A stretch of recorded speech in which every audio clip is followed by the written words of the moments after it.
players' pavilion. That's the bone of contention. Billy is an outstanding sports personality, and you name your facility after outstanding sports personalities. So therefore, there's nothing wrong in naming the stadium if you were to go that route. But the players' pavilion has to be named after a player. All right. I guess you won't agree on that. I would guess you won't agree on that. I have stated my case. I have stated why it should be. I have given you a name. I have given you a reason why. And let us. I have in the media done it. I have not written to anybody. I have not written to the stadium committee. I have not written to cabinet. I have not written to anybody. Do you intend to? No, I don't intend to do that because I think it's a little too late for that. I have, Mr. Who? Yeah, I have. And just recently, just about a week ago, I met the head of Lion like just outside Jeffrey's supermarket or shop, and we were dialoguing on that. I have also spoken with one or two other persons on the whole issue, and they said to me, for instance, said to me when I give them the rationale for my thinking, they understand exactly, where I'm coming from. There's one person I spoke with, a woman, and we ended our conversation in a very amicable way. Mr. Thomas, I do not agree with you. I will never agree with you. I said to me, I will understand that you will never agree with me. No, absolutely.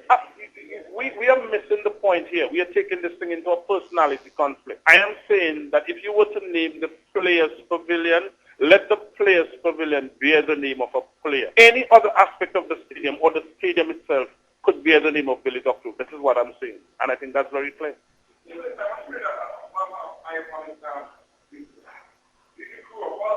I will disagree with you. Oh, certainly. You have Dominican, you may call them legends or icons. Cuthbert Williams come to mind. In cricket, football, and basketball for Dominica. You had his nephew, I think, Kent, cricket, football, basketball for Dominica. You had Brinsley Charles, cricket, football, and lawn tennis for Dominica. I think Thomas Kentish played cricket, football, and basketball also for Dominica. And I'm not sure of the basketball, but definitely we know that Thomas Kentish played cricket and football, and there are a number of other names and so on. And the most prominent for me would be Cuthbert Williams and Cuthbert and Kent Williams. These are the most prominent for me. Because to be able to represent your country at three individual sporting activities, I think is a great feat. Jeffrey Edwards played what? Football and volleyball. I missed out Jeffrey Edwards. I know he played volleyball. He played football, but I wasn't sure of basketball. I'm concerned about the standard of. I'm concerned about football in this field, myself. I am concerned about. I have a passion for sports. Everybody in Dominica knows that. I would like to see sports get to the next level. I think that we can redesign our sport the higher level. When I speak to the next level, we're talking of the higher level. I would like to see something be done about sports. I would like to see a national sports council, which is around our national sports council. I think Dominica is probably the country in the OECS that doesn't have a national sports council. I'm very concerned, because there were the days, and I was privileged to have seen not some of the so very great stars, but some of the great stars, if you understand what I'm talking about. Way back to the 70s, we all know, we're all aware that the days in the 70s, late 70s and 80s when Hart and Kens run those teams and Celtics and Spartans, it was a beauty, to go to the park, and the park was filled to a park when we had a football game, and you didn't have to have Harlem and Kensbrook. It was Spartans and Blackburn, Celtics and whatever it is, and we got crowds at Windsor Park. These days, we do not see that. We have to ask, what is the reason for this? I think the lack of club structure in Dominica is contributing to that, and the attitude of our sportsmen also contributes to that. And not only football, but cricket and other sporting. The administration of football may have to do with it, but the club structure will propel the administration of any sport. If you have decent club structure, I was fortunate when I came to have had Celtics and Saints and Blackburns and whatever it is.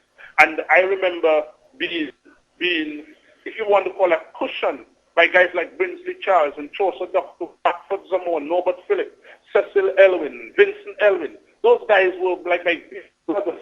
Kelvin Phillip, you know what I mean? Dorian Simpson. All these guys were like my big brothers, you know? And that I was able to benefit from that because we had decent club structures. We do not have that today. And this is where I spoke earlier of the National Sports Council. I have always argued for decent facilities in Dominica. And I remember former Minister of Government saying, well, you don't need facilities to be able to play top-level sports. And I disagree with him then. I will still disagree with him now. What did you say then? Yes, I was one of the persons based on the design of the Windsor Park. Whether we liked it or not, what we have at Windsor Park is a cricket facility that is used for other activities. And that is a fact of life. I will not go into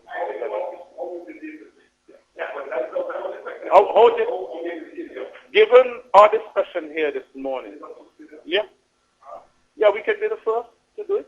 We can be the first. Why not? We spoke about Dominica being the first. Why can't we be the first? Billy Doctrove is almost celebrated. Why do you have to name it after a politician? Billy Doctrove to Dominica. Billy Doctrove to Dominica is like Steve Buckner to Jamaica. Thank you very much.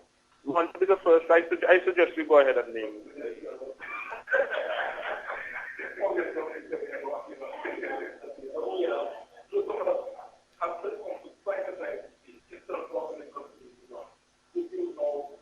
If I make a suggestion to that,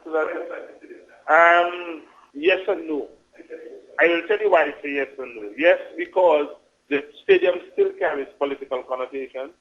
Every day, I mean, even from sporting discipline, they figure that you can get the stadium, you know, at your whims and fancies.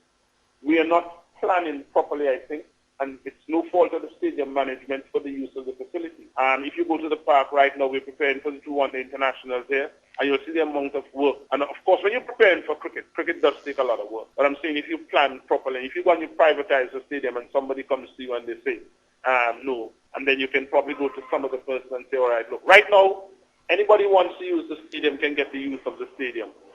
You know, if you privatize it, you're going to have difficulty in getting it. Because we know that Kensington Oval, for instance, in Barbados, you can't go into Kensington and do what you want to Kensington. That's just one example.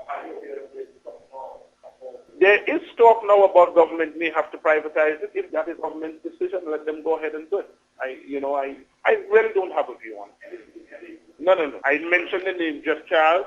Jeff Charles, we know, is our celebrated sports commentator. Jeff did more than sports commentary. Jeff Charles, after he left here in 1973, went across to the BBC, did commentaries on the first World Cup in 1975, did commentaries on the second World Cup in 1979. Those of us have under his belt commentaries on 3 test matches over 9 one-day internationals and a host of regional games. I don't think that is sufficient to. And if I were to be approached, I would certainly turn it down. Yes, I would. I'm not too sure. The tickets go on sale as of Monday. The prices that have been floated about are $30 and $50, I think, for Friday. $30 for stands, $30 for grounds, $60 for stands on Friday, and on Sunday it's $40 for grounds and $60 for stands. For the cricket, for our local cricket league, we always seem to have that problem. For you to be duly registered, you have to pay a registration fee, and you have to give to the association a list of names of the players who will be part of your team.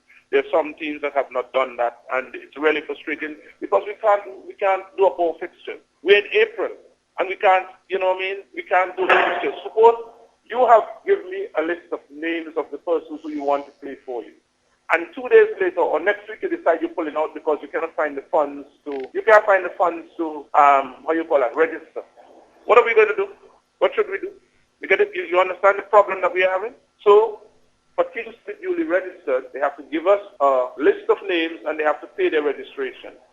If 10 teams do that, 15 teams do that, 17 teams do that, we can go ahead and do up our fixtures and say, all right, look, we start today, tomorrow, or next